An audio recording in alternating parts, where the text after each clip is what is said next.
Hello my dear friends, welcome to IACE, welcome to the Hindu Editorial Analysis cum Vocabulary Enrichment. నేను మీ Kiran sir.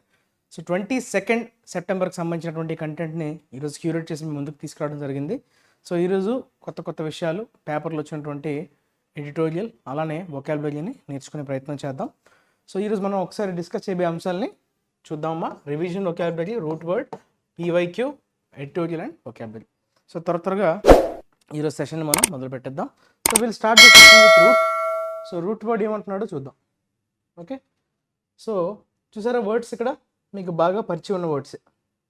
Okay, కొన్ని వినుంటారు, కొన్ని బాగా పరిచయం ఉంటాయి కదా. సో వాటిని మనం కనెక్ట్ చేసే ప్రయత్నం చేద్దాం. సో ప్రోక్రాస్టినేట్ అన్నాడు. ప్రోస్ అండ్ కాన్స్లో ప్రొపెలెంట్లో so pro bono, quid pro quo. So ఈ రూట్ని మనకి ఫస్ట్ 4 వర్డ్స్లో మనకి ప్రిఫిక్స్లో వాడాడు. లాస్ట్ వర్డ్లో ఓకే మధ్యలో ఉంది ప్రో. సో క్విట్ ప్రోకో ఇది వినుంటారు మీరు. సో అదొక ఓకే ఆ కాంటెక్స్ట్ మీరు బహుశా సమ్ కేసెస్ ఎప్పుడైనా క్రిమినల్ అఫెన్స్లో క్విట్ ప్రోకో అని ఛార్జెస్ అలిగేషన్స్ అనేవి వేస్తారనమాట. ఎస్పెషల్లీ జగన్మోహన్ రెడ్డి కేసులో. సో మన ప్రస్తుత ఆంధ్రప్రదేశ్ చీఫ్ మినిస్టర్, సో ఆయనకి క్విట్ ప్రోకో కేసులో ఆ ఎలిగేషన్స్ మీద, ఆ ఛార్జెస్ మీద ఓకే ఛార్జ్ షీట్ అనేది ఫైల్ అయింది కదా. So that is quid pro quo. ఇంతకీ ప్రో అంటే ఏంటి? ప్రో అంటే బేసిక్గా it gives the meaning forward are for అనే మీనింగ్ వస్తుంది. ఫార్వర్డ్ ఆర్ ఫర్ ఈ రెండిట్లో ఏ మీనింగ్ అయినా రిఫ్లెక్ట్ అయ్యే ఛాన్స్ ఉంటుంది ఎప్పుడైనా ప్రో అని కనిపిస్తే. రైట్, ప్రోటో వేరు, ప్రో వేరు. ప్రోటో అనేది ఉంటుంది. సో దాని గురించి కూడా మనం డిస్కస్ చేసాం. అది కావాలంటే మీరు పాత్ సెషన్స్లో చూస్తే మీకు ప్రోటోకి సంబంధించినటువంటి రూట్స్ దొరుకుతాయి. ఆ రూట్తో అసోసియేట్ అయినటువంటి వర్డ్స్ దొరుకుతాయి. So pro is like forward are for, it gives the meaning. Procrastinate అనే వర్డ్ని ఇక్కడ వాడాడు. ప్రోక్రాస్టినేట్ అనేది జనరల్గా మనం వర్బ్గా వాడతాం. Okay, so that is used as a verb. Procrastinate. Procrastinate అంటే ఏంటి జనరల్గా?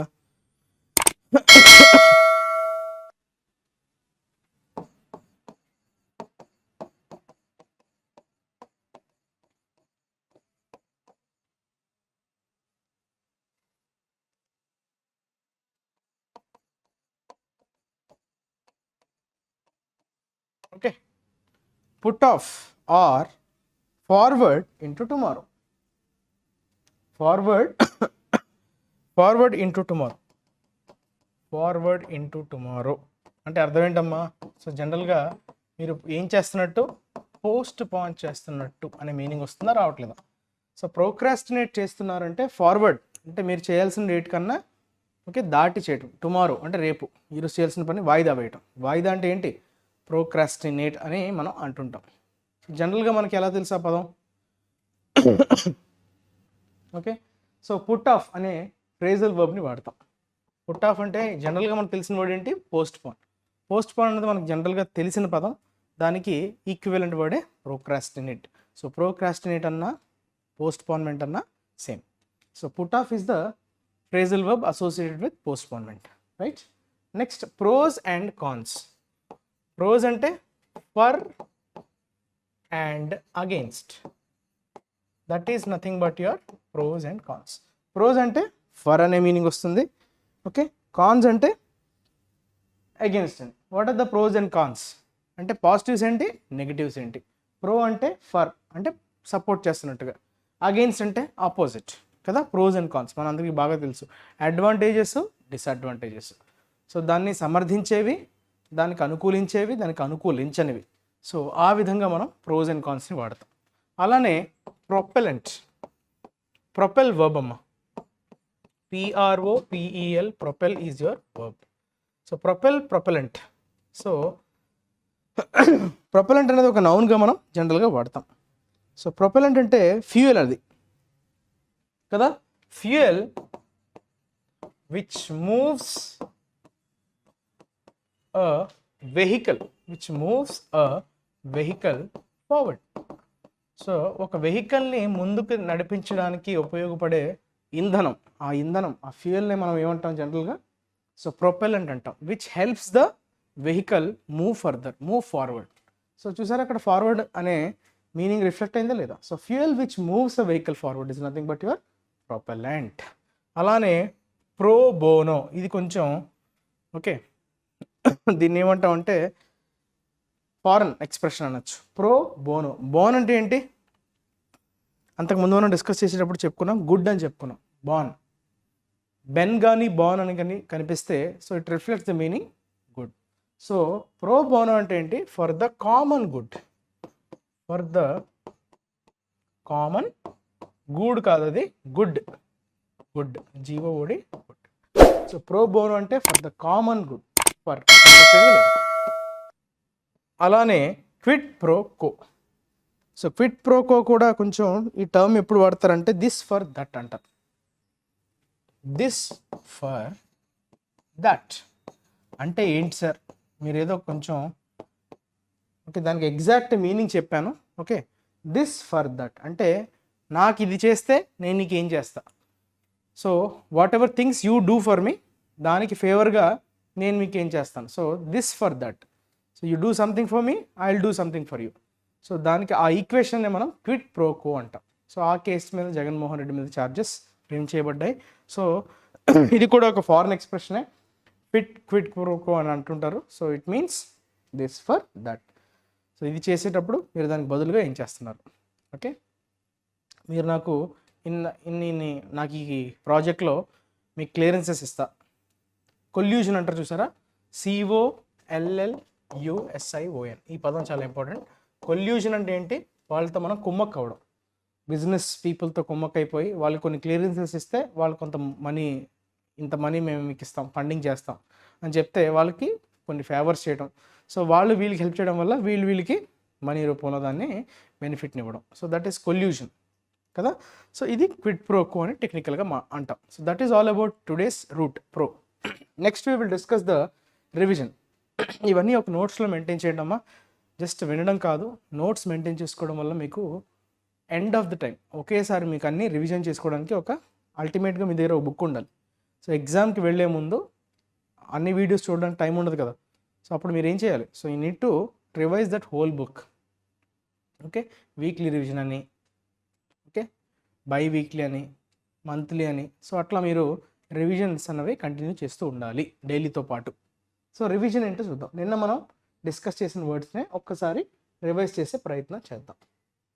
ఓకే, ఫ్రాట్ అన్నాడు, FRAUGHT. ఫ్రాట్ అనేది నెగిటివ్ కాంటెక్స్లో వాడే యాడ్జెక్టివ్ అని చెప్పుకున్నాం. ఫ్రాట్ విత్ అంటే ఫిల్డ్ విత్ సంథింగ్ నెగిటివ్.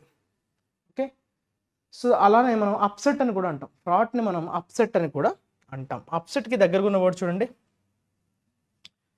సరే డిస్ట్రాట్ అని ఉంది. డిస్ట్రాట్ అన్నా అప్సెట్ అన్నా same meaning. So D will be your correct answer for fraught. ఫ్రాట్కి కరెక్ట్ ఆన్సర్ D అవుతుంది. ఓకేనమ్మా. ఫ్రాట్ అంటే డిస్ట్రాట్. యాజిటేటెడ్ అని కానీ యాంగ్జియస్ అని కానీ చెప్పచ్చు. యాజిటేటెడ్ ఆర్ యాంగ్జియస్, ఇది కూడా same words. Okay, same meaning ఇచ్చే అదర్ వర్డ్స్. తర్వాత రూజ్ అన్నాడు. రూజ్ అంటే మీరు దాన్ని ఒక వెపన్లా వాడటం, ఒక ఆయుధంలాగా వాడటం అని చెప్పాం కదా. రూజ్ నిన్న మనం నేర్చుకునేటప్పుడు ఎడిటోరియల్లో వచ్చింది. So రూజ్, so using as it as a decoy. Decoy అని అంటారు. డెకాయ్ అంటే దగ్గరగా ఏ వర్డ్ ఉంది, అది నౌన్ కదా. సో స్ట్రాటజమ్ చూసారా, F, స్ట్రాటజమ్. ఓకే, సటర్ఫ్యూజ్ అని కూడా చెప్పచ్చు. సటర్ఫ్యూజ్ అంటే మీరు సీక్రెట్గా దాన్ని వాడుకోవటం. Okay, some ploy, PLOY, ploy అని కూడా చెప్పచ్చు. సో ప్లాయ్ అంటే ఏంటమ్మా? సో మీరు దాన్ని ఒక ఆయుధంలా సీక్రెట్గా వాడటం. That is called ploy. So that is ruse, negative noun. Tokenism. Tokenism కూడా ఒక రకంగా నెగిటివ్లానే తీసుకోవాలి, ఇజం కాబట్టి నౌన్ అది అవుతుంది. సో టోకెనిజం అంటే ఏంటి?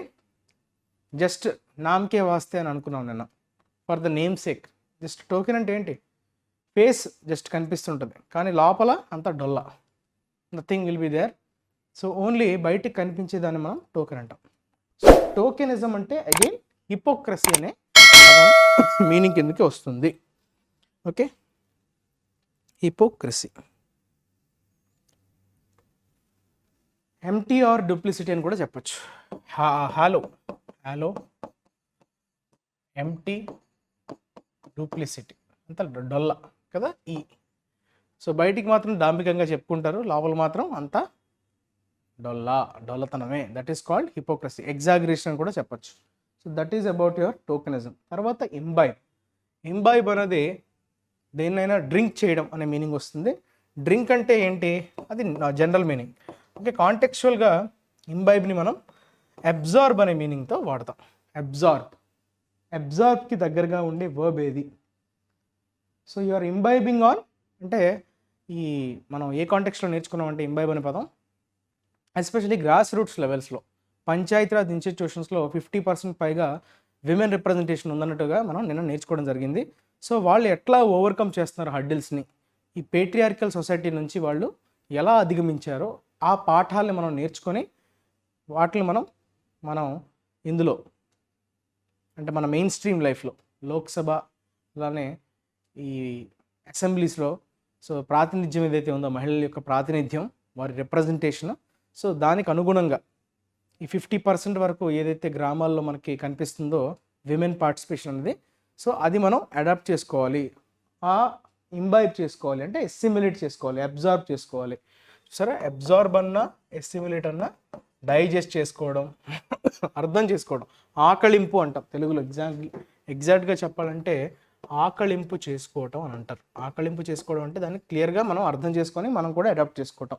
That is your assimilation. Okay, the verb. తర్వాత పేట్రియార్కల్ అన్నాడు. పేట్రియార్కల్ అంటే ప్యాట్రీ అంటే ఏంటమ్మా? Patri is referring to father. So patri arch అంటే హెడ్, ఆర్కి అంటే రూల్. ఎవరి rule? Father is the head. ఒక ఫ్యామిలీకి ఫాదర్ హెడ్ అయితే పేట్రియార్కీ అంటాం. పేట్రియార్కల్ సొసైటీ అంటే పితృస్వామ్య వ్యవస్థ. సో అందులో ఆ వ్యవస్థలో ఎవరమ్మా head? Father will be your head. So patriarchal అనేది ఒక యాడ్జెక్టివ్, పేట్రియార్చీ అనేది నౌన్. సో పేట్రియార్కల్కి దగ్గరగా ఉండే చూడండి ఒకసారి, జెరియాట్రిక్ అంటున్నాడు, ఇన్సెప్షన్ అంటున్నాడు. ఇదే యాడ్జెక్టివ్ కదా, సి ఎలానో నౌన్ కదా. So geriatric is old, geriatrics is related to old age అనమాట. సో జెరియాట్రిక్ ఫేజ్లో ఉన్నారంటే that is related to old age అని అర్థం. సో ఖచ్చితంగా B will be the answer. Next outset అన్నాడు. అవుట్సెట్ అంటే inception or beginning, at the very beginning, ప్రారంభ దశలో, ప్రారంభంలో, మొదలవుతున్నప్పుడు అని చెప్తాం కదా. So at the outset of the monsoons అదా కదా. సో అవుట్సెట్ అంటే బిగినింగ్ అనే మీనింగ్ వస్తుంది. సో ఇన్సెప్షన్ అన్నా బిగినింగ్ అన్నా same meaning, beginning. So option C will be your correct answer. Geriatric అంటే related to old age. Okay, so దగ్గరగా ఉండేవాడు. ఎగ్జాక్ట్గా నేను పేట్రియార్కల్ అంటే జెరియాట్రిక్ అన్నానికి లేదు, బట్ నియరెస్ట్ వర్డ్ అనమాట, నియరెస్ట్ మీనింగ్. Okay, patriarchal. దానికి ఎగ్జాక్ట్ ఆపోజిట్ అయితే మేట్రియార్చీ. మేట్రియార్కల్ అంటాం సినోనిమ్ అయితే, యాంటోనిమ్ అయితే. ఓకే, సో సినోనిమ్ పరంగా చూసుకుంటే జెరియాట్రిక్ అన్నది యాడ్జెక్టివ్, పేట్రియార్కల్ కూడా adjective. So this is about your revision vocabulary. Right, ఈ వర్డ్స్ అన్ని జాగ్రత్తగా మీరు ఎప్పటికప్పుడు రివైజ్ చేస్తూ ఉండండి. ఓకే, మిగతా వర్డ్స్ని కూడా నేను రాస్తున్నాను సో దట్ మీకు ఒకేసారి ఆ రిలేటెడ్ వర్డ్స్ అన్ని ఒక దగ్గర ఉంటే మీకు ఏమవుతుందంటే ఈజీ అవుతుంది. Right, next PYQ corner. ఈరోజు కూడా మనం క్లోజ్ టెస్ట్ డిస్కస్ చేద్దాము. సో 2023 Tier 1లో వచ్చినటువంటి క్వశ్చన్ మనం ఈరోజు తీసుకున్నాం. సో దాన్ని ఒకసారి మనం ఆన్సర్ చేసే ప్రయత్నం చేద్దాం. దయచేసి you try to do it on yourself and then check your answers. Okay, వీడియోని పాజ్ చేసుకోండి, తర్వాత మీరు ఒక్కసారి చేసుకున్న తర్వాత you just check with the answers. Right, so the Maasais live in dash, a very beautiful part of Africa. They live on the wide plains in southern and northern Kenya and northern Tanzania. So Kenya ki Tanzania ki సంబంధించినటువంటి ఒక తెగ Maasais. Okay, ఆఫ్రికాకి సంబంధించినటువంటి ఒక తెగలాగా మనకు కనిపిస్తుంది. The area dash of miles of rolling grassland on which you can find thorny bushes and rocky hills. Geography చెప్తున్నాడు, ఆ area యొక్క జాగ్రఫీ. ఓకే, ఎలా ఉంటుంది వెజిటేషన్ అనేది. The people move from one place to another according to the seasons, looking for grasses and other plants dash which their cattle can graze. They have no permanent home. When they want settle in a place for some time, they build a kind of camp called Manyata, where a few families live for a dash weeks or months. Then they move on again, taking their few dash with them and burning the old manyata to the ground. Okay, మణియట్ట ఈ పదం ఒకటి మనకి కొత్తగా కనిపిస్తుంది, మణియట్ట. So అది మనకి important కాదు, ఎందుకంటే అది నౌన్. సో అక్కడ దాన్ని ఏమంటారు అని చెప్పి అది చెప్తున్నాడు, మణియట్ట అన్నది. సో దాన్ని వాళ్ళు బిల్డ్ చేసుకుంటారంట ఒక క్యాంప్ లాగా. సో మళ్ళీ పాత ప్లేస్ కొత్త ప్లేస్కి వెళ్ళేటప్పుడు ఆ ఓల్డ్ మణియట్టాని బర్న్ చేసేస్తారు. సో ఒక చిన్న పారాగ్రాఫ్ ఇది. సో మసాయిస్ అనే ఒక తెగ, ఆఫ్రికాకి చెందిన తెగ గురించి ఇవ్వడం జరిగింది. దీన్ని మనం ఆన్సర్ చేసే ప్రయత్నం చేద్దాం. Right. So very first blank ఏమంటున్నాడమ్మా, live in dash. Okay, very beautiful part of Africa, in there, in some, in that, in a. Okay, answer will be in a. In a very beautiful part of, అక్కడ క్లియర్గా మనకు అర్థమైంది ఏంటి, part అన్నది noun కదా. Okay, so part అన్నది noun కదా. So ఈ నౌన్ ఇండికేట్ చేసే ఆర్టికల్ మనకి లేదు, సింగులర్ కాబట్టి in a very beautiful part of Africa, that will be the correct answer. Next second చూద్దాం. ద ఏరియా డాష్, ఏరియా సింగులరా కాదా, సింగులర్ కాబట్టి సో సబ్జెక్ట్ వచ్చింది కదా, ఇది ఫుల్ స్టాప్ అయిపోయింది. So this is your subject. So immediately verb రావాలి. ఆ verb కూడా ఎలాంటిదమ్మా, చూసారు ఇక్కడంతా లివ్ అన్నాడు, ఇది ప్లూరల్ కాబట్టి దే లివ్ అంటే మొత్తం సెంటెన్స్ ఎట్లా ఉంది, ప్రజెంట్ టెన్స్లో ఉంది కదా. సో మన వర్బ్ కూడా ప్రజెంట్ టెన్స్లో ఉండాలి. కాకపోతే ఏరియా అనేది సింగులర్ కాబట్టి ఎస్ఆర్ఈఎస్ ఉండాలి. ఎస్ఆర్ఈఎస్ అన్నిట్లోనే ఎస్ఆర్ఈఎస్ ఉన్నా చూసారా. సో ఇవన్నీ వర్బ్సే, V1సే, దాంతోపాటుగా అన్నిటికీ కూడా ఎస్ఆర్ఈఎస్ ఉన్నాయి.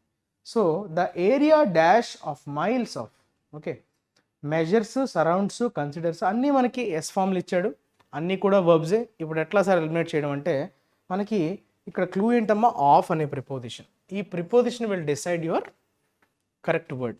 Okay, so it consist of అంటాం మనం, మెజర్స్ ఆఫ్ అనం, కన్సిడర్స్ ఆఫ్ అనం కదా, సరౌండ్స్ ఆఫ్, సరౌండెడ్ బై అంటాం.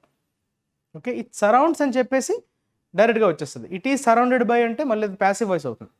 సో ఆఫ్ వచ్చింది కాబట్టి consist of will be the correct answer. So the area consist of మీనింగ్ఫుల్గాను ఉంది, ఓకే, గ్రామాటికల్గా కూడా ఫిట్ అవుతుంది, కాంటెక్స్చువల్గా ఫిట్ అవుతుంది, గ్రామాటికల్గా కూడా correct word. Okay, next. The people move from one place to another according to the seasons, looking for grasses and other plants dash which their cattle can graze. Okay.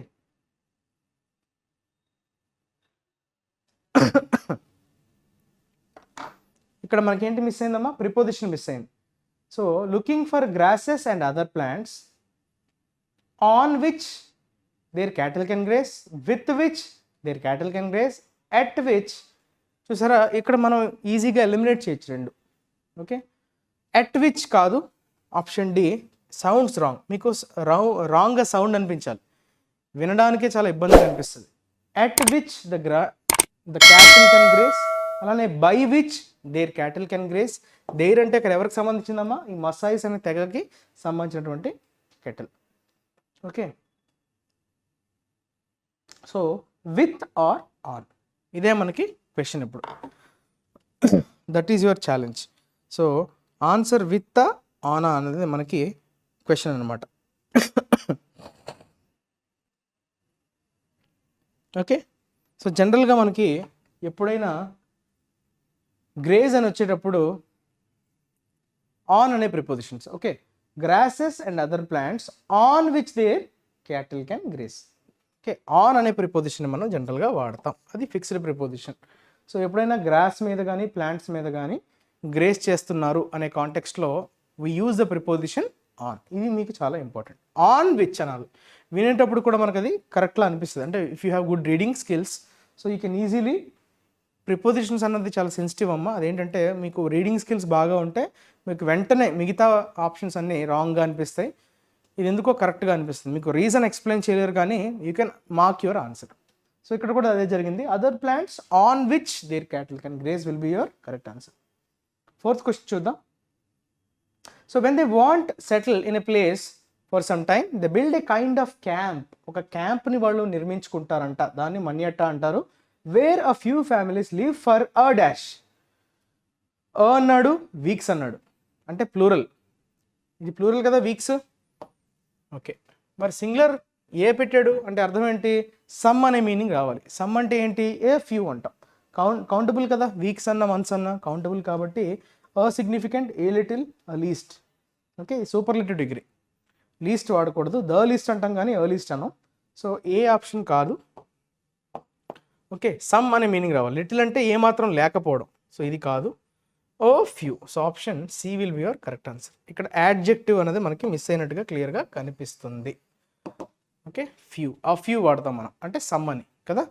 So then they move on again, so మళ్ళీ వాళ్ళు move on అవుతారు. Taking their few dash, మళ్ళీ ఇక్కడ ఏమొచ్చింది, few adjective వచ్చింది, అంటే ఇక్కడ noun miss అయ్యింది. సో దేర్ అన్నాడు కాబట్టి ఇక్కడ ఖచ్చితంగా ప్లూరల్ నౌన్ రావాలి, ప్లూరల్ నౌన్ రావాలి. దేర్ డాష్, దేర్ అన్నాడు కదా, సో దేర్ డాష్. సో ఇక్కడ కూడా అన్ని మనకి నౌన్సే ఉన్నాయి, అవి కూడా ప్లూరల్ ఫామ్లోనే ఉన్నాయి. అబ్జర్వ్ చేశారా, experiences, inhibitions, belongings, antics. Okay, so burning the old మన్యట టు ద గ్రౌండ్, సో మన్యటాని వాళ్ళు కాల్ చేస్తారు. సో మిగతా వాళ్ళకి సంబంధించినటువంటి కొన్ని మెమరీసా, ఇన్హిబిషన్సా. ఇన్హిబిషన్స్ అంటే ఏంటమ్మా, మనకు ఉండేటువంటి సంకోచాలు. ఓకే, ఇన్హిబిషన్స్ అంటే ఏంటి, ఇలా చేయకూడదు, ఇలా చేయొచ్చు అని ఏదైతే మనకి భావజాలం ఉంటుందో, మైండ్లో డెవలప్ అవుతుందో, వాటిని ఇన్హిబిషన్స్ అంటాం. సో మనల్ని ఆటంకపరిచే వాటిని ఇన్హిబిషన్ అంటాం. Okay, inhibit verb, inhibition noun. So ఇక్కడ ఈ కాంటెక్స్ట్కి సంబంధం లేదు. Okay, taking their few experience అనకూడదు, టేకింగ్ ఆఫ్ ఫ్యూ అనొచ్చు, కానీ టేకింగ్ దేర్ అన్నాడు అంటే బిలాంగింగ్, ఇది కాదు. ఓకే, యాంటిక్స్ని వాడినట్టుగా ఎక్కడ మనకి పారాగ్రాఫ్లో. యాంటిక్ అంటే అర్థం ఏంటి, relating to the old things కదా. యాంటిక్ పీసెస్ అంటే ఏంటి, చాలా పురాతనమైనవి అని చెప్పేటప్పుడు మనం యాంటిక్స్ అనే పదాన్ని వాడతాం. సో ఎప్పుడైనా యాంటిక్ అనే పదానికి ప్రస్తావన వచ్చిందంటే అర్థం ఏంటి, సో యాంటిక్ అంటే చాలా పురాతనమైనది, పాతది అని చెప్పే సందర్భంలో వి యూస్ యాంటిక్స్. అవి మనకి మ్యూజియంస్లో కనిపిస్తుంటాయి యాంటిక్స్ అన్నవి కదా, సంగ్రహశాల అంటాం కదా. సో అక్కడ ఈ పదాన్ని వాడతాం. సో ఈ కాంటెక్స్ట్లో అది వాడడానికి లేదు. సో బిలాంగింగ్స్ అంటే వారికి సంబంధించినటువంటి వస్తువులు, బిలాంగింగ్స్. దేర్ అన్నాడు కదా, ప్లూరల్ నౌన్, సరిపోయింది belongings. So now this will be the error free. Next. Okay, ఒకసారి మీరు ఎన్ని క్వశ్చన్స్ మీకు కరెక్ట్ అయ్యాయన్నది కమెంట్ సెక్షన్లో దయచేసి మెన్షన్ చేయండి. So this will definitely boost your score. Okay, check చేసుకోవడం వల్ల మీరు ఎక్కడెక్కడ తప్పులు చేశారు, ఎక్కడెక్కడ మిస్టేక్స్ చేశారు అన్నది మీకు సెల్ఫ్ చెక్ అనేది చాలా ఇంపార్టెంట్. మనం సెల్ఫ్ ఎక్నాలజ్మెంట్ చేయకపోతే ఎవరు వచ్చి మనకి ఫీడ్బ్యాక్ ఇవ్వరు. Self assessment is the most important thing when you prepare for any competitive exam. So ఎవరో మనకు వచ్చి దగ్గరకు వచ్చి చెప్పరు, మనమే ఉన్న రిసోర్సెస్ని జాగ్రత్తగా బ్యాలెన్స్ చేసుకుంటూ, okay, we have to learn from our own mistakes and give feedback to our selves in an honest way. So మీరు ఎంత ఆనెస్ట్గా ఉంటున్నారు మీ ప్రిపరేషన్ అన్న దానిపైనే ఆధారపడి ఉంటున్నారు రిజల్ట్స్ అన్నవి. Okay, so next we will talk about the editorial, so which is saying silent killer అని చెప్తుంది. ఓకే, అయితే దేన్నో ఉద్దేశించి ఇది మాట్లాడుతున్నట్టుగా మనకు అర్థమవుతుంది. సైలెంట్గా కిల్ చేస్తుంది, అది ఎవరు, దేని గురించి మాట్లాడుతున్నాడు అన్నది మనకి ఇంకొంతసేపట్లో మనకి అర్థమవుతుంది. India must get more people to keep blood pressure under control. చూసారా, బీపీ గురించి మాట్లాడుతున్నాడు, బ్లడ్ ప్రెషర్. ఓకే, సో దాన్ని మనం నియంత్రణలో ఉంచుకోవాల్సినటువంటి అవసరం ఉంది. ఓకే, మస్ట్, ఖచ్చితంగా. గెట్ మోర్ పీపుల్ అంటే చాలా పీపుల్ ఎఫెక్ట్ అవుతున్నారు, కానీ వాళ్ళందరూ కంట్రోల్లో ఉంచుకోలేకపోతున్నారు బ్లడ్ ప్రెషర్ని. సో దానికి సంబంధించినటువంటి ఎందుకు అసలు ఈ టాపిక్ ఎందుకు వచ్చింది అంటే ఏదో రీసెంట్ లింక్ ఏదో జరుగుంటుంది.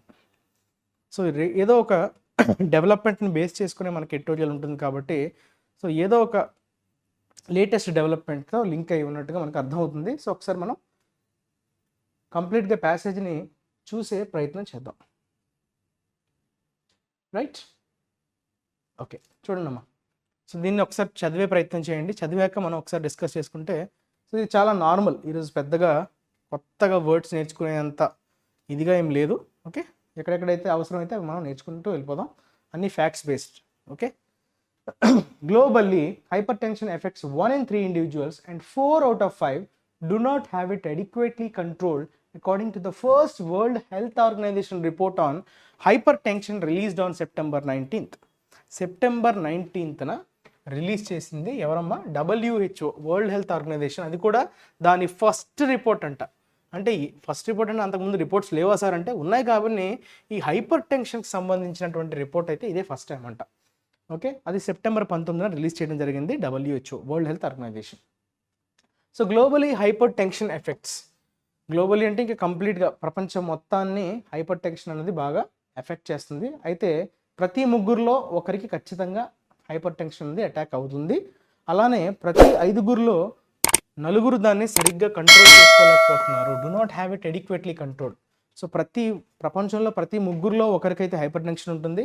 అలానే ప్రతి 5గురిలో 4 దాన్ని సరిగ్గా కంట్రోల్లో పెట్టుకోలేకపోతున్నారు. అంటే చాలా తక్కువ ఉంది కదా కంట్రోల్లో పెట్టే ratio. So 4 out of 5 are unable to control it adequately. సఫిషియెంట్గా దాన్ని కంట్రోల్ చేసుకోలేకపోతున్నారు అన్నట్టుగా మనకి ఈ వరల్డ్ హెల్త్ ఆర్గనైజేషన్ ఇచ్చినటువంటి రిపోర్ట్ ద్వారా మనకి తెలిసి వస్తుంది. It is a grim reminder అన్నాడు. గ్రిమ్ అంటే ఏంటమ్మా? చాలా సీరియస్. ఇప్పుడు రిమైండర్ అనేది మనకి నౌన్గా వాడాడు, గ్రిమ్ అనేది యాడ్జెక్టివ్గా వాడాడు. సో గ్రిమ్ అనేది మనకి జనరల్గా నెగటివ్ కాంటెక్స్లో వాడే యాడ్జెక్టివ్. గ్రిమ్ అని కనిపిస్తుందంటే అర్థం ఏంటి? చాలా సీరియస్గా మనల్ని హెచ్చరిస్తుంది. రిమైండర్ అంటే ఏంటి? మనల్ని అది హెచ్చరిస్తుంది. ఏమని హెచ్చరిస్తున్నది? That countries have done little. మళ్ళీ వచ్చింది చూసారా లిటిల్. ఏ లిటిల్కి డిఫరెన్స్ ఎన్నిసార్లు మనం చెప్పుకుంటున్నా వస్తూనే ఉంటుంది. So little, few, a few. A ఫ్యూకి ఇందాకనే ఏమైనా డిఫరెన్స్ నేర్చుకోవడం జరిగింది. లిటిల్కి ఏ లిటిల్ కూడా సేమ్. ఓకే, ఫ్యూ కౌంటబుల్తో వాడతాం, లిటిల్ అన్కౌంటబుల్తో వాడతాం, అంతేనా? So have done little to keep అంటే ఏమాత్రం కూడా చెయ్యలేదు. డన్ లిటిల్ అంటే ఏంటి? కొంత చేస్తారని మీనింగ్ రాదు, ఏమాత్రం కూడా చేయలేదు. కంట్రీస్, ప్రపంచంలో ఉండేటువంటి దేశాలు ఏమాత్రం కూడా to keep the biggest risk factor for death and disability under check despite the easy availability of inexpensive medicines. Medicines అంత పెద్ద కాస్ట్ ఏం కాదు. బ్లడ్ ప్రెషర్కి సంబంధించినటువంటి మెడిసిన్స్ ఏవైతే అవైలబిలిటీలో ఉన్నాయో అవి అంత కాస్ట్లీ కావు. అయినప్పటికీ కూడా దేశాలు వీటిని పెట్టడానికి ఎటువంటి చర్యలు కూడా తీసుకోలేదు అన్నట్టుగా మనకి తెలుస్తుంది అనమాట. ఆ లైన్తో uncontrolled blood pressure over 140/90 is a main risk factor for cardiovascular diseases such as heart attacks and stroke. Okay, so main ఈ హార్ట్ అటాక్స్, స్ట్రోక్, వీటిని మనం కార్డియోవాస్కులర్ డిసీజెస్ అంటాం. కార్డియో అంటే హార్ట్తో రిలేటెడ్, వాస్కులర్ అంటే బ్లడ్ వెజల్స్కి సంబంధించింది అని అర్థం. సో ఈ కార్డియోవాస్కులర్ డిసీజెస్ ఏవమ్మా? అవి హార్ట్ అటాక్స్ కావచ్చు, స్ట్రోక్ కావచ్చు. వీటికి మెయిన్ కారణం ఏంటి? ఈ బ్లడ్ ప్రెషర్ని సరిగ్గా కంట్రోల్ చేసుకోలేకపోవడమే ముఖ్యమైనటువంటి రీజన్ అనమాట. ఈ కార్డియోవాస్కులర్ డిసీజెస్కి కారణభూతం. ఓకే, సో 140/90 కంటే ఎక్కువ ఉంటే దాన్ని మనం అన్కంట్రోల్డ్ బ్లడ్ ప్రెషర్గా చెప్పుకుంటాం అనమాట. And the most common cause of disease and death. చూసారా, ఆ డెత్కి మెయిన్ చావుకి దారి తీసేటువంటి ఫ్యాక్టర్ అన్నమాట ఈ uncontrolled blood pressure. Okay, it is important to note that health risks associated with hypertension do not begin at over 140/90. Instead they operate in a continuum even below what is classified as clinical hypertension, especially in people who are diabetic. Okay, so ఒకేసారిగా hypertension 140/90 దాటేస్తే కదా uncontrol అంటున్నాం. Okay, health risks అన్నవి ఏవైతే health risks వస్తాయో, ఈ high blood pressure వల్ల వచ్చేటువంటి రిస్క్స్ ఏవైతే ఉన్నాయో, ఆరోగ్యపరమైనటువంటి రిస్క్స్ ఏవైతే ఉన్నాయో, అది ఒక్కసారిగా 140/90తో మొదలవ్వదంట. డు నాట్ బిగిన్ అంటున్నాడు. సో దాని instead they operate in a continuum. Continuum అంటే ఏంటి? మెల్లమెల్లగా చిన్న చిన్న డిఫరెన్సెస్తో.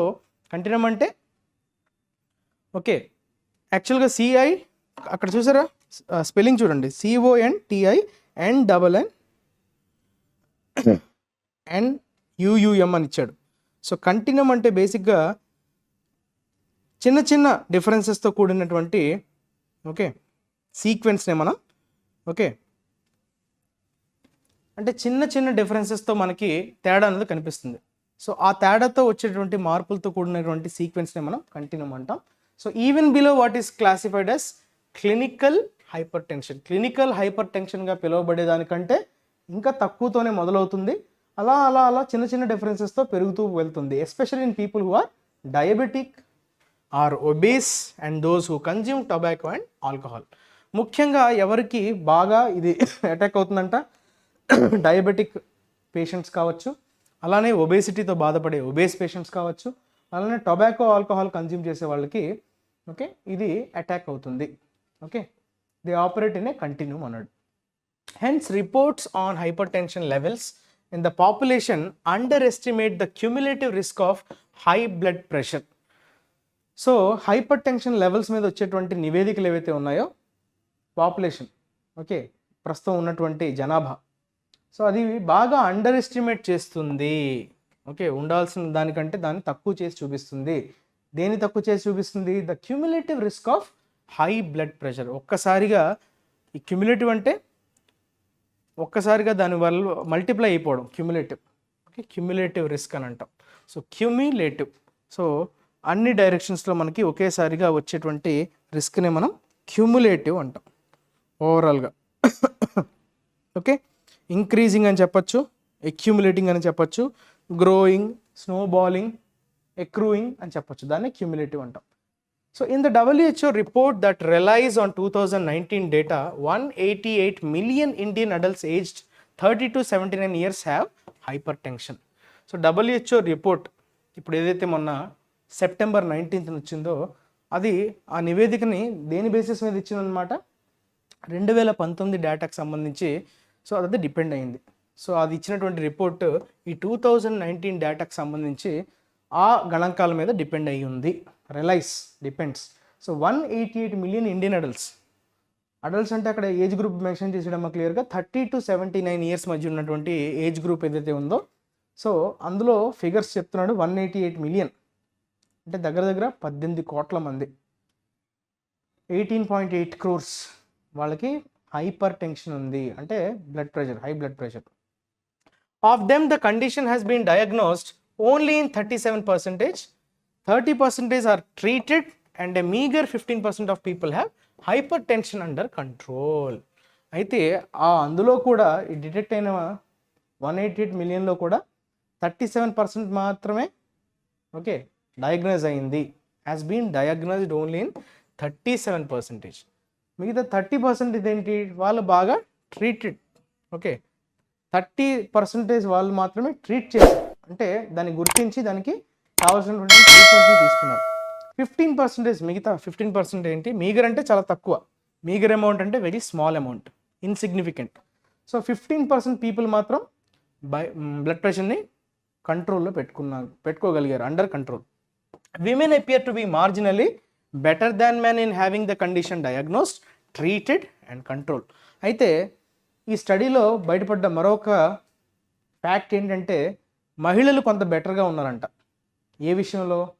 ఇలా డయాగ్నోస్ చేసి ట్రీట్మెంట్ చేసి కంట్రోల్ చేయడంలో మెన్తో పోల్చుకుంటే మహిళలకి, విమెన్కి కొంచెం మార్జినలీ బెటర్, అంటే స్లైట్లీ కొంత ఎడ్జ్ ఉంది వాళ్ళకి మెన్తో పోల్చుకుంటే. Okay, based on sketchy data. Sketchy అంటే ఏంటి? స్కెచీ అంటే ర్యాండమ్ అని చెప్పడం. ఓకే, కంప్లీట్ అని కాదు, ఇన్కంప్లీట్. స్కెచీ అంటే అక్కడక్కడ దొరికిన డేటా, కంప్లీట్ అని కాదు, దానికి ఆపోజిట్ స్కెచీ. సో అక్కడక్కడ దొరికిన ఆధారాలు బట్టి from parts of India, so అక్కడక్కడ దొరికినటువంటి డేటాని బేస్ చేసుకొని okay stroke incidence was found to be 108 to 172 per 1 lakh people per year, and the 1 month case fatality rate was 18% to 42% as per a February 2022 study. So February 2022లో జరిగినటువంటి ఒక అధ్యయనం ప్రకారం so ప్రతి 1,00,000 మందిలో 108 నుంచి 172 మధ్య స్ట్రోక్ ఇన్సిడెన్స్కి గురవుతున్నారు, స్ట్రోక్ వాళ్ళకి వస్తుందంట. ఓకే, ప్రతి 1,00,000లో 108 to 172 people per year. And the 1 month case fatality rate, fertility కాదు అది, ఫ్యాటాలిటీ. ఫ్యాటల్ అంటే ఏంటి? డెడ్లీ అని, which causes death, that is called fatal. Fatal accident అంటాం, అంటే the accident which brings death is called fatal. So fatal అనే యాడ్జెక్టివ్కి noun ఫార్మే ఫెటాలిటీ. సో ఫెటాలిటీ రేట్ అంటే ఎంతమంది చనిపోతున్నారు ఆ పర్సంటేజ్ అనమాట. సో 18% to 42% వేరీ అవుతుందంట 1 monthలో. Okay, as per a February 2022 study. So February 2022లో జరిగినటువంటి అధ్యయనం ప్రకారం ఈ గణాంకాలు నమోదయ్యాయి. In the global burden of disease report in 2019, heart attack was the leading cause of death and disability in India. So global burden of disease report, ఈ నివేదిక ప్రకారం, ఇది దాని పేరు, ఆ రిపోర్ట్ పేరు అనమాట, global burden of death of disease. So heart attack అనేది చాలా ప్రైమ్ కాజ్ అంట, ఉన్న చాలా కారణాల్లో లీడింగ్ కాజ్ ఏది, heart attack. And disability in India. So disable అవ్వడానికి, చనిపోవడానికి ముఖ్యమైనటువంటి కారణంగా హార్ట్ అటాక్ని మనం గుర్తించడం జరిగింది ఆ స్టడీ ద్వారా. Okay, global burden of disease. Studies have shown that excess salt consumption, అయితే ఇది రీజన్ ఏంటంట ఇట్లా పెరిగిపోవడానికి. సో మెయిన్ రీజన్ అంటే ఎక్సెస్ సాల్ట్ కన్జంప్షన్ అంట. ఓవర్ 5 grams a day, అది ఎంత కూడా మెన్షన్ చేశాడు. 5 grams కంటే ఎక్కువ తీసుకోవడం వల్ల కూడా కాదు, తీసుకోవడం వల్లనే. Okay, excess salt consumption is responsible, అదే దానికి కారణభూతం అవుతుంది for 17% to 30% of hyper tension. So 17 to 13% అనేది వేరీ అవుతుంటుంది డిఫరెంట్ రీజన్స్ వల్ల. సో ఈ హై బీపీ రావడానికి 30% వరకు కాంట్రిబ్యూటర్ ఎవరు, హై ఇంటేక్ ఆఫ్ సాల్ట్, అది కూడా ఎంత అని చెప్పాడు, over 5 grams a day. While member states are required to achieve a 30% relative reduction in mean population intake of salt by 2025, India is yet to implement many components of WHO's prescription to cut down salt intake. So member states, okay, so ఈ states అంటే ఎవరెవరైతే మెంబర్స్గా ఉన్నారో వాళ్ళు ఈ టార్గెట్ని achieve చేయాలి. ఏంటి ఆ target, 30% relative reduction in mean population intake of salt. Okay, 30% ఈ సాల్ట్ ఇంటేక్ తీసుకున్నటువంటి పాపులేషన్ 30%కి తగ్గిపోవాలి. 30%కి కాదు, 30% రెడ్యూస్ అవ్వాలి. అది కూడా 2025 కల్లా ఈ టార్గెట్ అన్నది వాళ్ళు అచీవ్ చేయాలి. అది వాళ్ళు పెట్టుకున్నటువంటి target. India is yet to implement many components of WHO's prescription. Prescription అంటే ఇది ఫాలో అవ్వండి అని చెప్పేటువంటి ఆ విధానాన్ని మనం ప్రిస్క్రిప్షన్ అంటాం. డాక్టర్స్ మనకి ప్రిస్క్రిప్షన్ రాసిస్తారు అంటే యూ హ్యావ్ టు ప్రిస్క్రైబ్, ఇది మీరు ఫాలో అవ్వాలి. ప్రోస్క్రిప్ట్ అంటే ప్రొహిబిట్. ప్రోస్క్రిప్షన్కి ప్రిస్క్రిప్షన్కి తేడా ఏంటి, ప్రిస్క్రిప్షన్ అంటే you have to follow them, proscription అంటే you should not follow them. So that is the basic difference between prescription and proscription. So prescribed, proscribed, ఇవి చెయ్యొద్దు అని చెప్తే దాన్ని ప్రోస్క్రైబ్ చేసినట్టు, ఇవి చెయ్యండి అని చెప్పడం అంటే ఫాలో అవ్వండి అని చెప్పడం ప్రిస్క్రైబ్ చేసినట్టు. సో WHO ప్రిస్క్రిప్షన్ అంటే ఇట్లా చేయాలి, ఇలాంటి మెజర్ తీసుకోవాలి సాల్ట్ ఇంటేక్ తగ్గించడానికి. కట్ డౌన్ అంటే మీనింగ్ ఏంటమ్మా, టు రెడ్యూస్. కట్ డౌన్ అన్నది ఒక phrasal verb. So cut down means to reduce. A study in 4 Indian states published in 2021 found high salt and sugar content in packaged food items.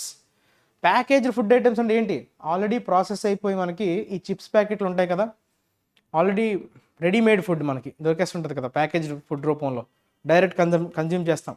So అటువంటి packaged food ఐటమ్స్లో కూడా high salt sugar content ఉన్నట్టుగా గుర్తించింది ఒక అధ్యయనం. 4 Indian states మీద జరిగినటువంటి అధ్యయనం 2021లో publish అయింది. అందులో ఈ షాకింగ్ ఫ్యాక్ట్ అనేది రివీల్ అయింది. ఈ ప్యాకేజ్ ఫుడ్ ఐటమ్స్లో సాల్ట్ అండ్ షుగర్ కంటెంట్ చాలా ఎక్కువగా ఉంది. Making front of pack nutrition labeling mandatory. అయితే encouraging reformulation of foods to cut down salt and raising awareness in people to reduce salt intake should be urgently undertaken. అంటే ఇది ఒక suggestion ఇస్తున్నాడు. ఏంటి suggestion, making front of pack nutrition values మనకు సంబంధించి జనరల్గా వెనక పోర్షన్లో మనకి కనిపిస్తుంటుంది కదా, ప్రోడక్ట్ యొక్క పేరు, ఓకే, దాని మీద పిక్చర్, ఓకే, కొన్ని అట్రాక్టివ్ ఎలిమెంట్స్ అన్నీ మనకి దాని ఫ్రంట్ పోర్షన్లో కనిపిస్తుంది. బ్యాక్ పోర్షన్లో మాత్రం మనకి న్యూట్రిషనల్ ఫ్యాక్ట్స్ అది ఎవరు చూడరు కూడా. సో మోస్ట్లీ MRP చూస్తారు, ఓకే, 50% ఎక్స్ట్రా, 30% ఎక్స్ట్రా. సో వాళ్ళకి మార్కెట్ అయ్యే విధంగా ఆ ప్రోడక్ట్ సేల్ అయ్యేటట్టు వాళ్ళు ఏవైతే పారామీటర్స్ ఫాలో అవ్వాలో సో వాటి మీద వాళ్ళు ఫోకస్ చేస్తారు. కాకపోతే ఈ న్యూట్రిషన్ లేబులింగ్ అనేది ఫ్రంట్ ఆఫ్ ద ప్యాక్ చేయాలి, మ్యాండేటరీ చేయాలి, ఖచ్చితంగా ఇంప్లిమెంట్ అయ్యే విధంగా చర్యలు తీసుకోవాలి. అదేవిధంగా ఫుడ్స్ ఎంకరేజింగ్ రీఫార్ములేషన్ ఆఫ్ ఫుడ్స్ అంటే ఇప్పుడు అన్నాడు కదా హై షుగరు హై సాల్ట్ ఉన్నట్టుగా గుర్తించినట్టుగా ప్యాకేజ్ ఫుడ్స్లో, సో వాటిని కొంచెం రీఫార్ములేట్ చేయాలి. అంటే ఈ సాల్ట్ కంటెంట్ షుగర్ కంటెంట్ తగ్గే విధంగా ఆ లెవెల్స్ ఏవైతే ప్రిస్క్రైబ్ చేసి ఉంటుందో WHO, సో దానికి ఆ స్టాండర్డ్స్కి మీట్ అయ్యే విధంగా రీఫార్ములేషన్ చేయాలి. And raising awareness in people to reduce salt intake should be urgently undertaken. So ప్రజల్లో కూడా ఒక రకమైనటువంటి చైతన్యాన్ని మనం కలిగించేటట్లు కొన్ని చర్యలు తీసుకోవాల్సినటువంటి అవసరం ఉంది సాల్ట్ ఇంటేక్ తగ్గించడానికి. India has however done well in improving blood pressure control in people with hyper tension through the Nobel India hyper tension control initiative IHCI. ఇదొక ప్రోగ్రామ్ అమ్మ. నోవెల్ అంటే ఏంటి? కొత్తది. నోవెల్ అంటే న్యూ అనే మీనింగ్ వస్తుంది. Novel వేరు, నావల్ వేరు. నవల్ అన్నది నవల, అది నౌన్. ఇక్కడ నావెల్ అంటే యాడ్జెక్టివ్గా వాడాడు, which means something new. Novel idea అంటాం, అంటే న్యూ అని అర్థం. సో ఆ న్యూ ప్రోగ్రామ్ ఏంటి? India hyper tension control initiative, which is abbreviated as IHCI. So దాని యొక్క అబ్రివేషన్ ఏంటి? India hyper tension control initiative. ఈ ప్రోగ్రామ్ ద్వారా బ్లడ్ ప్రెషర్ కంట్రోల్ చేయడానికి, ఎవరికైతే హైపర్ టెన్షన్ ఉంటుందో సో వాళ్ళు ఆ గుర్తించినటువంటి పర్సన్స్ని ఆ బ్లడ్ ప్రెషర్ని కంట్రోల్ చేసే విధంగా ఈ ప్రోగ్రామ్ని డిజైన్ చేయడం జరిగింది. అందులో బాగా పర్ఫామ్ చేసింది India. Okay, launched in 2018, the IHCI has successfully enrolled 5.8 million hypertensive patients for treatment in 27 states as of June 2023. So June 2023 కల్లా చూసుకుంటే 2018లో లాంచ్ అయిందంట ఈ IHCI అనే ప్రోగ్రామ్. సో అందులో 5.8 మిలియన్ పీపుల్, ఓకే 5.8 అంటే దగ్గర దగ్గర 5 కోట్ల మందా, అంతేనా? 50 lakhs, 58 lakhs అనుకుంటా, అంతేనా? అంతే, 58 lakh పీపుల్ ఇందులో ఎన్రోల్ అయ్యారంట. సో 27 స్టేట్స్కి సంబంధించినటువంటి మెంబర్స్ ఇందులో ఎన్రోల్ అయ్యారు జూన్ 2023 వరకు చూసుకున్నటువంటి డేటా ప్రకారం.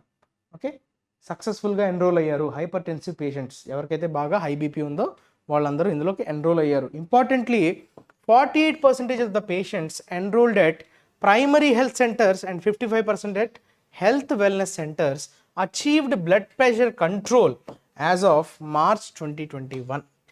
సో మార్చ్ 2021 కల్లా 48% పేషెంట్స్ ఎవరైతే ఉన్నారో ఈ టోటల్ 5.8 మిలియన్లో 48% అంటే ఆల్మోస్ట్ 50% ఈ ప్రైమరీ హెల్త్ సెంటర్స్ ద్వారా, అలానే మిగిలిన 55% జనాభా ఈ హెల్త్ వెల్నెస్ సెంటర్స్ ద్వారా ఈ బ్లడ్ ప్రెషర్ని కంట్రోల్ చేయడంలో so they achieved the control. So వాళ్ళు మెల్లమెల్లగా వాళ్ళ బ్లడ్ ప్రెషర్ని కంట్రోల్ చేసుకోగలిగారు 2021 కల్లా March. It is now important to greatly increase the number of hypertensive people on treatment and keep blood pressure under control. So దీన్ని స్ఫూర్తిగా తీసుకొని మనం ఇంకొంచెం ఆ నెంబర్ని పెంచాలి. Increase the number of hypertensive people on treatment and keep blood pressure under control. So blood ప్రెషర్ని మనం కంట్రోల్లో పెట్టాల్సినటువంటి అవసరం ఉంది. ఎందుకంటే చాలా చాలా రిస్క్స్ ఎక్కువ పెరిగిపోతాయి. దానివల్ల వచ్చే ఈ స్ట్రోక్స్ కావచ్చు, హార్ట్ అటాక్స్ కావచ్చు, దానికి మెయిన్ కారణం ఇదే. కాబట్టి సో దీన్ని సీరియస్గా తీసుకొని ఆ నెంబర్ని ఇంకా పెంచే విధంగా, నెంబర్ పెంచే విధం అంటే ఏంటి? ఈ కోలుకునే వాళ్ళు కంట్రోల్, ఎవరైతే హై బ్లడ్ ప్రెషర్లో వచ్చి వాళ్ళు కంట్రోల్ చేసుకోలేకపోతున్నారో వాళ్ళ సంఖ్యని పెంచాలి. సో మనం ఆల్రెడీ అచీవ్ చేసినటువంటి ఒక సక్సెస్తో దీన్ని మనం స్ఫూర్తిగా తీసుకొని మరింత ముందుకి వెళ్ళే మార్గాలు మనం అన్వేషించాలి అన్నట్టుగా మనకి ఎడిటర్ చెప్తున్నట్టుగా క్లియర్గా మనకు అర్థమవుతుంది. రైట్. సో నెక్స్ట్ వొకాబులరీ చూద్దామమ్మా. సో కొత్త వర్డ్ చూద్దాం. రంగ్ అన్నాడు. రంగ్, రింగ్ ర్యాంగ్ రంగ్ వర్బ్గా వాడతాం, రింగ్ ర్యాంగ్ రంగ్. కానీ మనకి రంగ్ నౌన్గా వాడాడు. సో నౌన్గా వాడేటప్పుడు రంగ్ ఏంటో తెలుసుకోవాలి మీరు. ఓకే, రంగ్ నౌన్గా వాడేటప్పుడు lower rung of the society అంటారు. రంగ్స్ అంటే బేసిక్గా ఏంటంటే నిచ్చెనకి మనకి ఇవి ఉంటాయి చూసారా వెర్టికల్గా. ఓకే, వీటిని మనం రంగ్స్ అంటాం. ఓకే, ఈ ఫస్ట్ ఇది ఒక రంగు, ఇది ఒక రంగు, ఇది అప్పర్ రంగు, ఇది లోవర్ రంగు అవుతుంది. ఇది అప్పర్ రంగు, ఇది లోవర్ రంగు.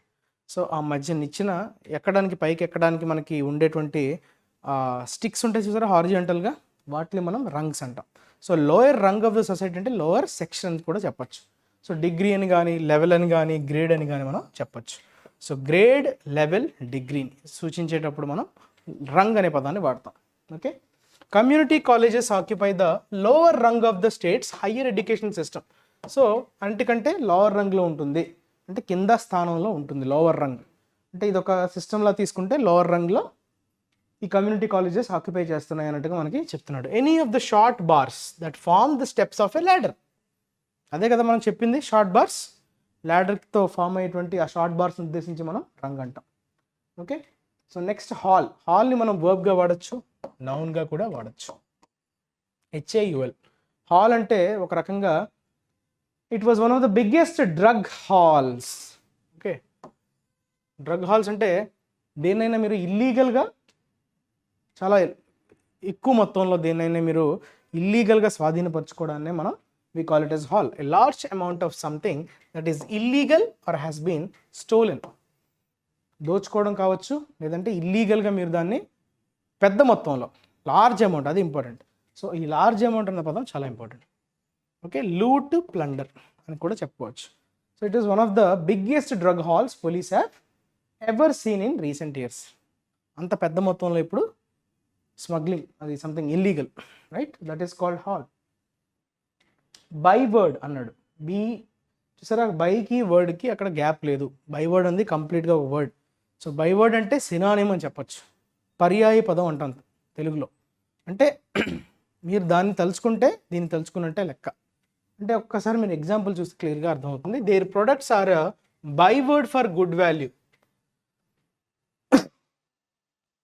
ఓకే, కొన్ని ఇన్స్టిట్యూట్స్ కానీ కొన్ని బ్రాండ్స్ కానీ ప్రమోట్ చేసుకునేటప్పుడు ప్రమోట్ చేసుకుంటాయి ఏమని, సక్సెస్ అంటే IACE అంటే సక్సెస్. అంటే అర్థం ఏంటి అంటే మీరు సక్సెస్ని IACతో బైవర్డ్గా చేశారు, అంటే సినానిమస్గా చేసేసారు. IACE అంటే సక్సెస్ అంటే IACE. గవర్నమెంట్ జాబ్ అంటే IACE అంటేనే గవర్నమెంట్ జాబ్. సో మీరు సినానిమస్గా చేయడాన్నే బైవర్డ్ అంటాం. So epitome, symbol or synonymous, దానికి పర్యాయ పదం. Person or thing that is very closely connected with a particular quality. Okay, ఆ పర్టిక్యులర్ క్వాలిటీతో కనెక్ట్ అవ్వడాన్నే, ఒక పర్సన్ కానీ థింగ్ని మనం అసోసియేట్ చేయడం, కనెక్ట్ చేయడాన్నే we call it as a byword. Okay కదా. నెక్స్ట్ రిడెంప్షన్ అన్నాడు. ఇది నౌన్గా వాడతాం. శశాంక్ రిడెంప్షన్ అనే ఒక సినిమా ఉంటుంది. సో రిడెంప్షన్ అంటే ఒక రకంగా పశ్చాత్తాపడడం. ఓకే, అంటే చేసిన తప్పులకి ప్రాయశ్చిత్తం అంటారు చూసారా, ప్రాయశ్చిత్తం. So that is nothing but your redemption. Atonement, expiation అనే పదాలని మనం సినానిమ్స్గా వాడతాం. Atonement, expiate verb, expiation noun. అలానే atone verb, atonement noun. So ఇది వర్బ్గా వాడుతున్నాం, ఇది వర్బ్, ఇది నౌన్, అది noun. So the political leadership in the state is so corrupt that is beyond redemption. అంటే ఎక్కడ కూడా మళ్ళీ పశ్చాత్తాపం కనిపించట్లేదు. సో మోరల్గా అది బ్యాడ్ అయిపోయింది. Okay, that is called redemption. Okay, పశ్చాత్తాపం. స్టాండ్ ఆఫ్ అంటే ఎప్పటి నుంచో స్టాండ్ ఆఫ్ ఉందంటే అర్థం ఏంటంటే ఎవరు తగ్గట్లేదు. సో వాళ్ళిద్దరి మధ్య ఎవరు కూడా గెలవట్లేదు, ఎవరు ఓడిపోవట్లేదు. ఒక రకమైనటువంటి stand still position. Stand still అంటే ఏంటి, రిజల్ట్ రాకపోవడం, ఎవరు గెలవట్లేదు, ఎవరు ఓడిపోవట్లేదు. సో స్టేల్ మేట్ అని కూడా అంటాం దాన్ని. ఓకే, స్టేల్ మేట్ అని కానీ, ఇంపాజ్ అని కానీ, డెడ్ లాక్ అని కానీ అంటాం. ఈ మూడు మీనింగ్ ఒకటే. సో అక్కడ ఎటువంటి రిజల్ట్ రాకపోవడం, ఒక రెండు పార్టీస్ మధ్య గొడవ జరిగినప్పుడు సో ఏ పార్టీ కూడా విజయం సాధించట్లేదు, ఎవరు ఓడిపోవట్లేదు. సో అటువంటి స్టేట్ని మనం డెడ్ లాక్ అని కానీ స్టేల్మెంట్ కానీ అంటాం. A situation in which agreement in an argument does not seem possible.